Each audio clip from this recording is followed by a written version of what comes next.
Hey, good afternoon, everybody. Just to kind of recap what we saw today, prices were back and forth in the energy markets, trading on both sides of unchanged.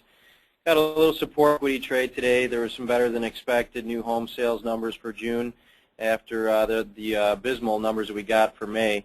And we're also seeing a little bit of pressure from the coming and going of Bonnie, as is evident with the companies restoring their output right now in the Gulf. But this chart here, I just wanted to show everybody the high level of correlation that we're seeing between the equity trade, and this is going to be your mini Dow contract, and then this is crude oil. So you can see, minus this large move, which was that 1,000-point day that we had lower, really the ebb and flow of market has been tracing the same type of pattern here. A lot of the same lows and highs have been made on the same exact day.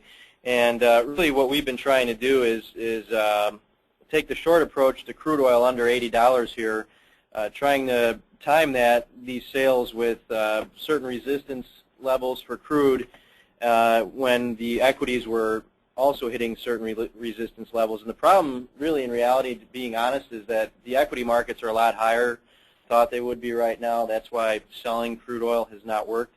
Going to the next slide, this is crude oil here in the September contract. You can see that we've had an uptrend established since May. We're in a short-term uptrend since basically the beginning of July.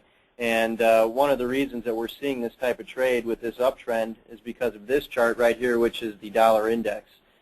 The dollar index has been in a downward channel here really since early June, and we saw this dollar index make new lows for the move again today. So while that market is doing that, we're going to have to look at this crude oil chart as a market that's right now in an uptrend.